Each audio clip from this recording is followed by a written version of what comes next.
सभी को जय श्री राम। हमारे कार्यक्रम जीवन के रंग राम के संग आप सभी को हम पुनः जय श्री राम बोलते हैं। राम एक ऐसा नाम जिसके उच्चारण से मानो मन में ताजगी भर जाती है। एक उमंग है इस नाम में, एक ऊर्जा है इस नाम में, एक शक्ति है इस नाम में। कमजोर को बलवान बना देती है, ताकतवर को और ताकतवर बना देती है। राम से राम का नाम पड़ा है, राम से राम की शक्ति बड़ी है, राम से राम के नाम का प्रचार और प्रसार कहीं ज्यादा बड़ा है। जो ऊर्जा, जो सामर्थ्य, जो शक्ति प्रभु राम ने हम सबको दी है, वो बहुत ही अलग है, बहुत ही अलग है। राम का चरित्र अपने में एक मिसाल है।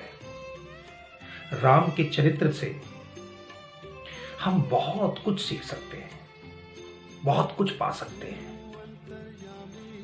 अगर ये कहा जाए कि राम के जीवन में हमें जीवन की मुख्य धाराओं का पता लगता है, जीवन को जीने की कला हम जानते हैं राम के चरित्र से, तो इसमें कोई दो राय नहीं है।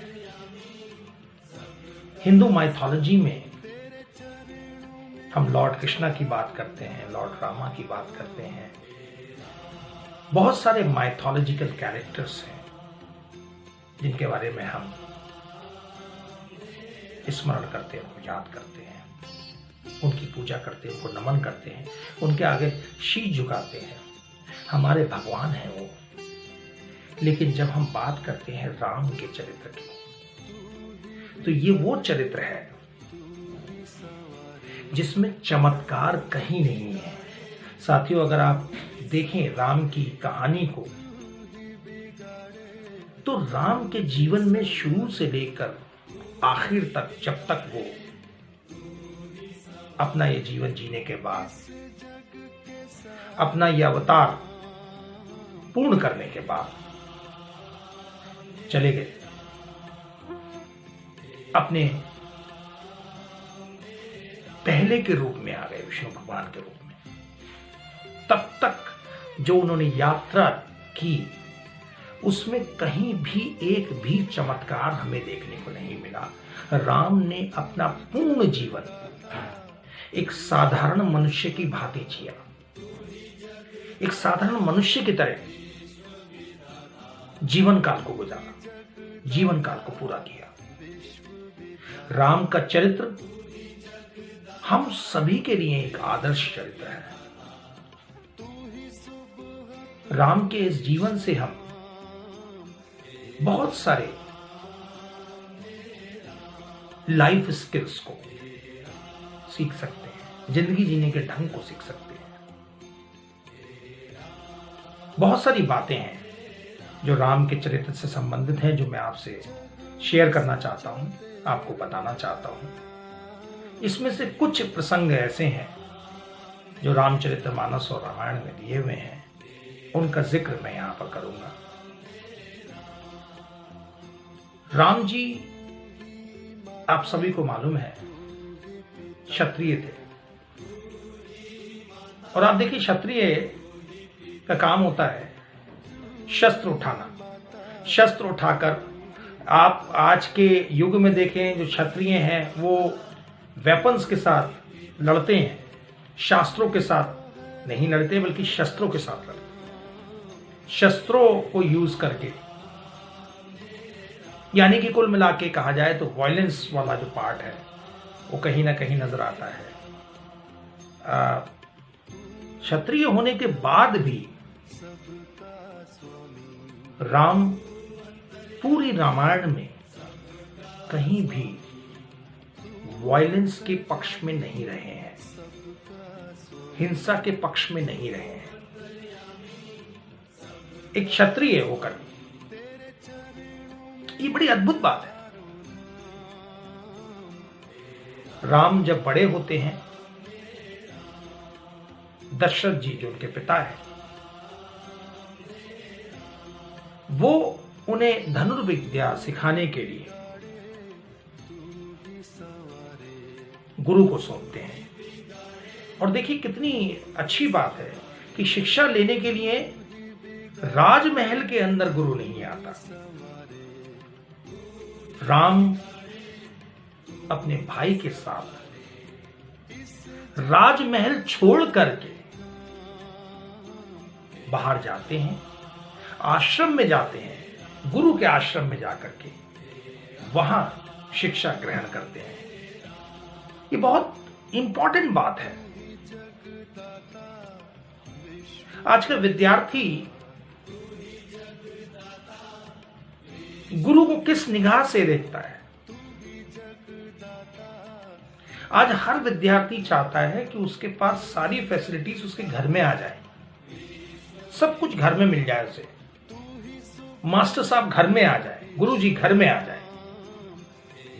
प्रभु राम के चरित्र से ये बात सीखना जरूरी है कि हम गुरु की शरण में जाएं, ना कि गुरु हमारे पास आए हमें ज्ञान देने के लिए। संस्कृत में एक सूक्ति है, उत्तिष्ठ जागृत प्राप्त वरानी बोधत। उठो जागो और श्रेष्ठ व्यक्तियों के पास जाकर ज्ञान अर्जित करो। गुरु एक श्रेष्ठ व्यक्ति है। प्रभु राम के चरित्र से हम ये सीखते हैं। स्वयंवर होने की जब बारी आती है, स्वयंवर में जब प्रभु राम वहां हिस्सा लेते हैं, तो आप देखिए प्रभु राम के चरित्र को। प्रभु राम सेकंड्स के अंदर धनुष को तोड़ सकते थे, लेकिन गुरु का इशारा मिलने के बाद उन्होंने ऐसा किया। वो चाहते तो ऐसा कर सकते थे, लेकिन ये राम का चरित्र है। राम का चरित्र हमें यह सिखाता है कि गुरु की आज्ञा सर्वोपरि है। गुरु की आज्ञा मिलने के पश्चात ही उन्होंने धनुष को खंडित किया, धनुष को तोड़ा और सीता जी से उनका विवाह हुआ। ये है गुरु का रोल। साथियों, ये समझना बहुत जरूरी है। आज छात्र इस चीज को नहीं समझते। शिक्षा लेने के बाद, स्वयंवर होने के बाद प्रभु राम चल देते हैं सीता माता को, जानकी माता को लेकर के महल में,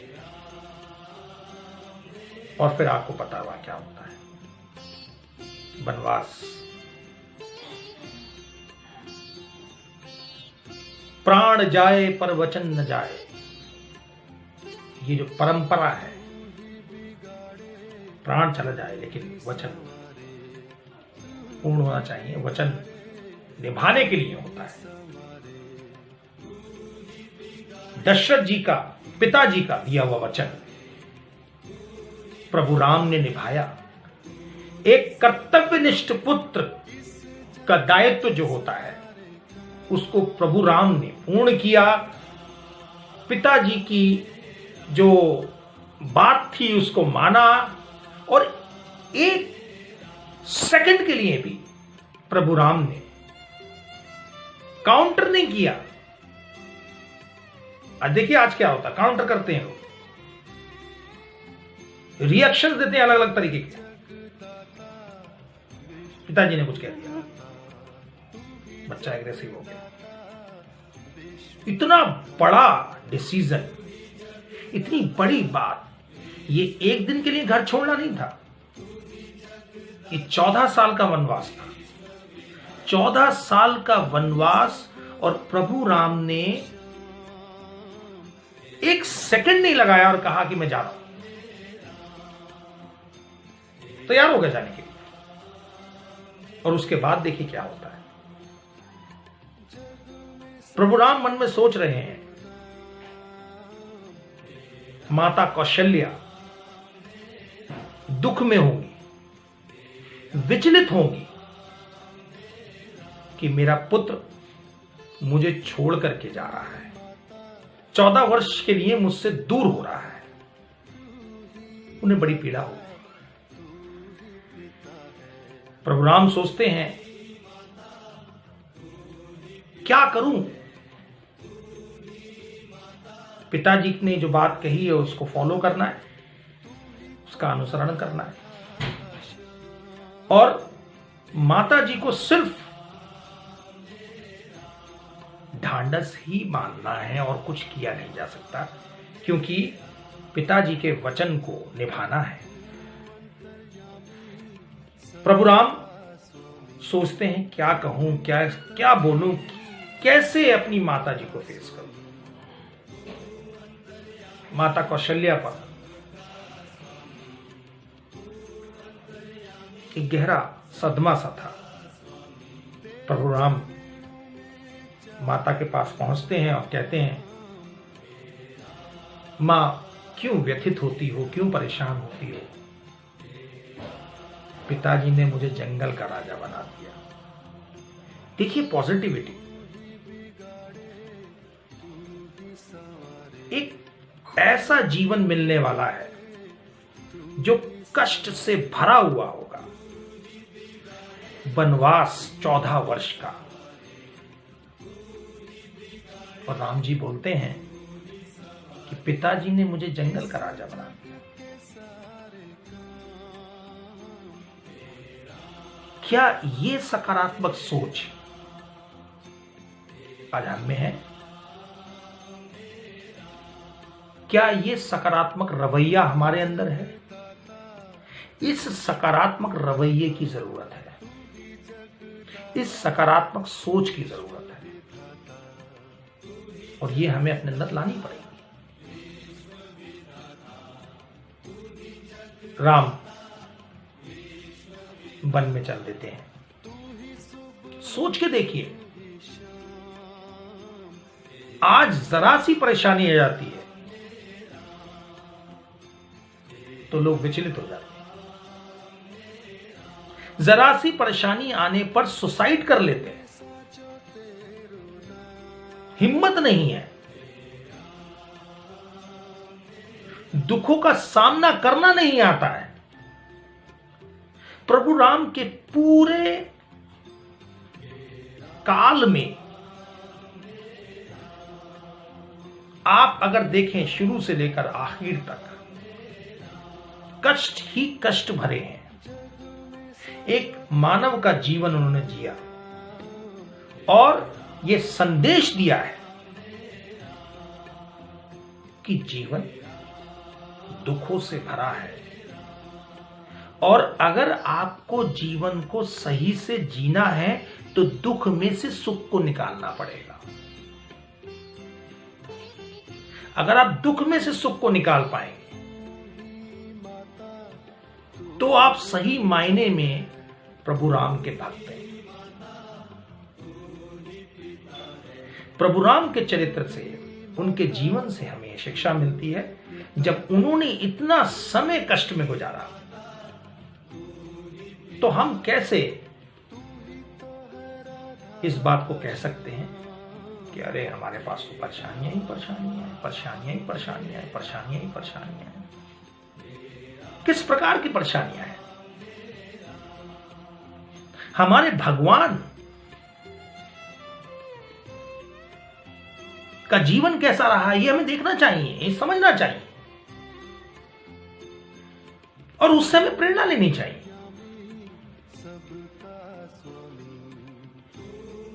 सुख और दुख दोनों को मिलाकर जीवन का नाम देते हैं, और संघर्ष करे जो इनके बीच, उसी को इंसान कहते हैं।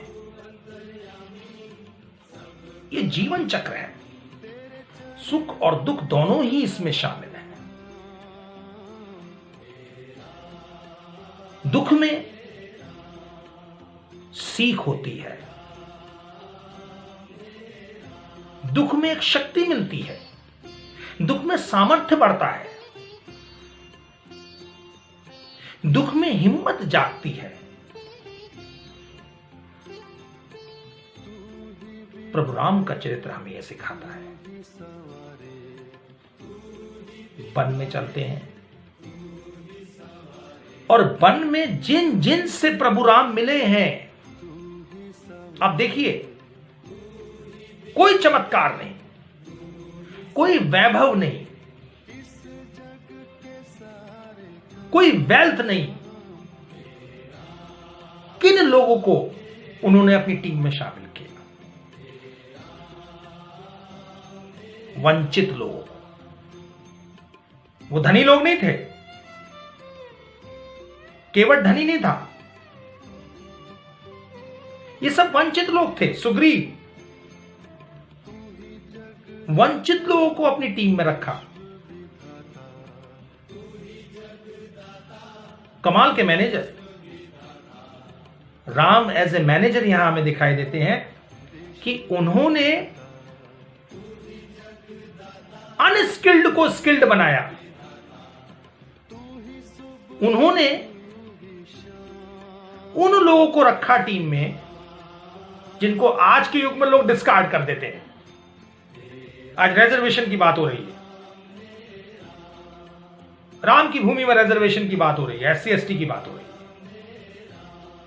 प्रभु राम ने अपने जीवन में जितने भी लोग लिए वो सब एससी एसटी वाले थे, और आज एससी एसटी की बात होती है। राम की भूमि पे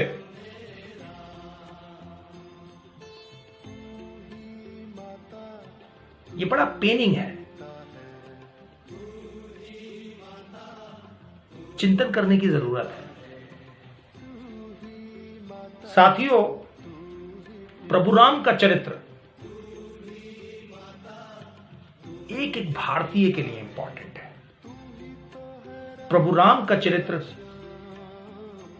किसी एक कम्युनिटी का चरित्र नहीं है। प्रभु राम हमें जीवन जीना सिखाते हैं जो हर कम्युनिटी के लिए है, हर कास्ट के लिए है, हर किसी के लिए समझने वाली बातें हैं।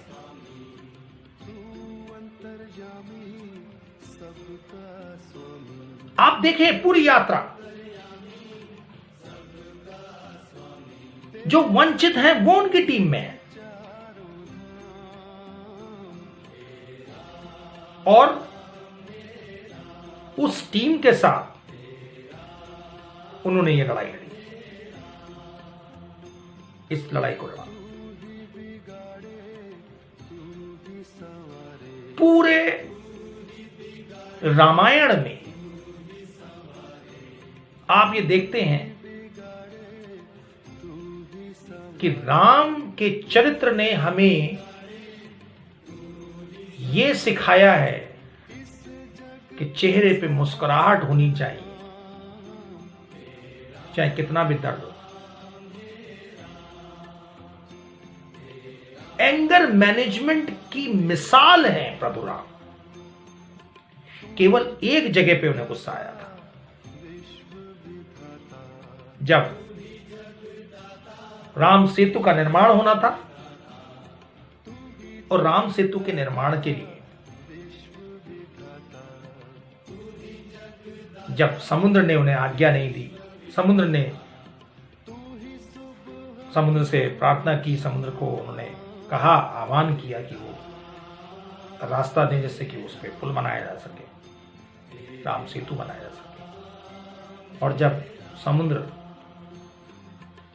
उनके प्रार्थना के बाद भी नहीं आए, उन्होंने परमिशन नहीं दिया, तब राम क्रोधित हो गए। ये एक चीज हमें सिखाता है, एंगर को रेजोल्यूशन में कन्वर्ट कर लेना चाहिए। अगर आप अपने एंगर को रेजोल्यूशन में कन्वर्ट कर लें तो वो एंगर अच्छा है। रेजोल्यूशन में अगर एंगर आपको तोड़ रहा है तो अच्छा नहीं है, तो अच्छा नहीं है। अगर आपने उसको रेजोल्यूशन में कन्वर्ट किया है तो एंगर अच्छा है। राम ने अपने एंगर को अपने रेजोल्यूशन में कन्वर्ट करके रखा था।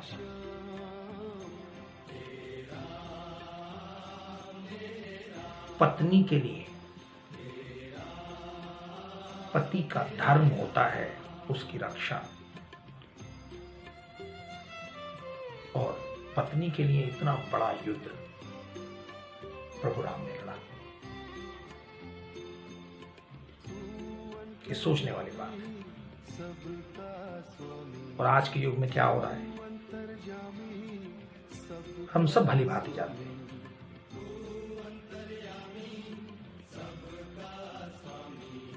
सुग्रीव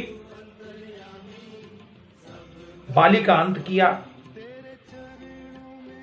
बाली ने सुग्रीव की पत्नी को अपनी पत्नी बना लिया था।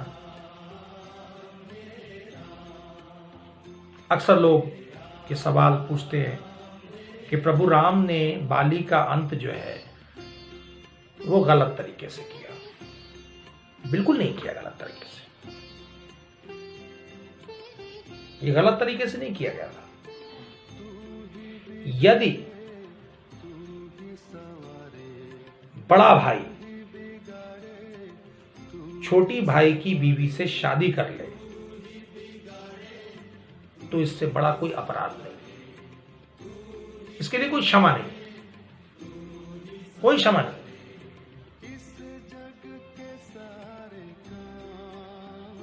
शास्त्रों में हिंदू प्रथा के अनुसार यह है,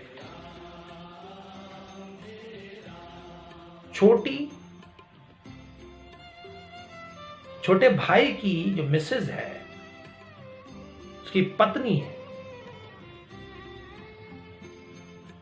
वो बेटी के समान है। जेठ ने अपनी बहू से शादी कर, इसका दंड मिलना ही था। प्रभु राम ने यह दंड दिया, या कुछ गलत नहीं हुआ।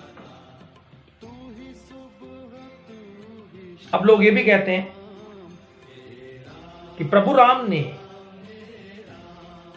विभीषण की मंदोदरी से शादी करा दी। तो यहां पर क्या हुआ, भाभी से शादी हो गई। भाभी मां समान होती है।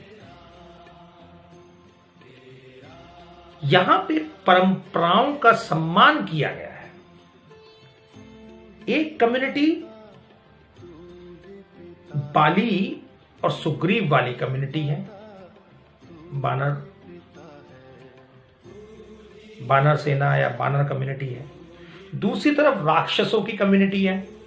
वहां पे ये प्रथा थी। उस प्रथा का सम्मान करते हुए प्रभु राम ने ऐसा किया। और क्योंकि बानरों की ओर उस कम्युनिटी में यह प्रथा नहीं थी, यह गलत माना जाता था, तो बाली का अंत किया। दोनों प्रथाओं का सम्मान किया प्रभु राम ने।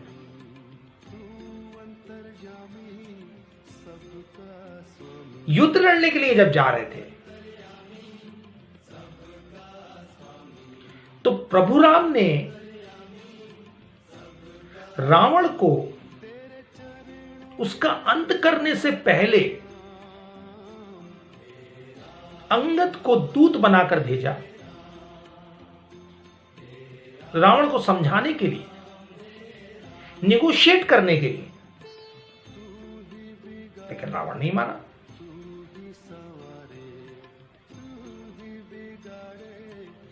आप अपने शत्रु के सामने जब खड़े हैं तो पहले हमेशा ये प्रयास कीजिए कि उसके साथ आपका झगड़ा ना हो। पहले आप समझाइए उसे, पहले समझाइए। उसके बाद अगर युद्ध की नौबत आती है तो फिर करना पड़ेगा, क्योंकि वो सेल्फ डिफेंस की बात कह लीजिए, या जो प्रकरण हुआ, जो कहानी हुई, स्त्री को चुरा लिया, पत्नी को चुरा लिया, तो वहां तो ऐसा होना था। लेकिन बावजूद उसके, इतनी बड़ी बात होने के बाद भी गुस्से को बहुत विकराल रूप में ना दिखा करके राम के शांत स्वभाव ने इस चीज को समझा। प्रभु राम ने संदेश पहुंचवाया अंगद के थ्रू कि रावण अगर समझ सकता तो समझ जाए, लेकिन रावण नहीं माना।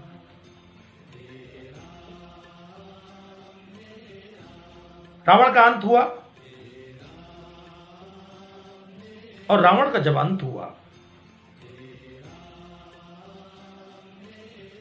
शिक्षा किसी से भी मिले लेनी चाहिए, चाहे वो हमारा दुश्मन क्यों ना हो। दुश्मन से भी हमें शिक्षा लेनी चाहिए। शिक्षा का यह महत्व है। प्रभु राम ने लक्ष्मण जी से कहा रावण के अंत के समय, रावण जब मर रहे थे, कि आप, रावण ज्ञानी है, पंडित है, आप इनसे शिक्षा लो। शिक्षा के महत्व को देखिए। ये एक संदेश देता है कि हमें मरते वक्त तक लोगों को सिखाना चाहिए और सीखना चाहिए। एक संदेश है इसमें कि आप उस व्यक्ति से भी सीख सकते हैं जो आपका दुश्मन है। दुश्मन से भी हम बहुत कुछ सीख सकते हैं। यह हमें ज्ञान मिलता है इस रामायण के प्रकरण से। जब मृत्यु हो रही होती है रावण की, तो प्रभु राम लक्ष्मण जी से कहते हैं आप इसे सीखिए, ज्ञान लीजिए। और बेहतरीन बात जो देखने के लायक है इस पूरे प्रकरण में, इस स्टेज पे रामायण की, कि लक्ष्मण जी सर की ओर आकर बैठ जाते हैं और प्रभु राम कहते हैं सर की ओर नहीं बैठना, पैरों की तरफ आओ, क्योंकि गुरु के पैरों में आपको आना होगा शिक्षा लेने के लिए। शिष्य का स्थान पैरों में है गुरु के। और तब लक्ष्मण जी पैरों के पास आकर बैठते हैं रावण के, और रावण ने ज्ञान देते हैं, शिक्षा देते हैं। ये राम का चरित्र है। पूरी यात्रा में कहीं कोई चमत्कार नहीं। प्रभु राम ने ये बात सिद्ध की है कि वो बन गए, इसलिए बन गए। मर्यादा पुरुषोत्तम राम इसीलिए उनको कहा जाता है, क्योंकि उन्होंने जीवन को बड़ी सरलता के साथ जिया। एक साधारण मनुष्य वाला जीवन उन्होंने जिया, भगवान होने के बाद भी। और हम सबके लिए एक बहुत बड़े मार्गदर्शक के रूप में प्रभु राम है। मैं अपने सभी साथियों को, हर कम्युनिटी के लोगों को कहना चाहता हूं, इबादत करने के अलग अलग तरीके हैं लोगों के। हमारे मुस्लिम भाई अपने तरीके से इबादत करते हैं, हम अपने तरीके से इबादत करते हैं। लेकिन प्रभु राम का जो चरित्र है और जो हमें जीवन जीने की कला राम के चरित्र से मिलती है, वो हमें सीखना चाहिए। ये सब जाति धर्म से ऊपर जाकर है, बिल्कुल अलग है।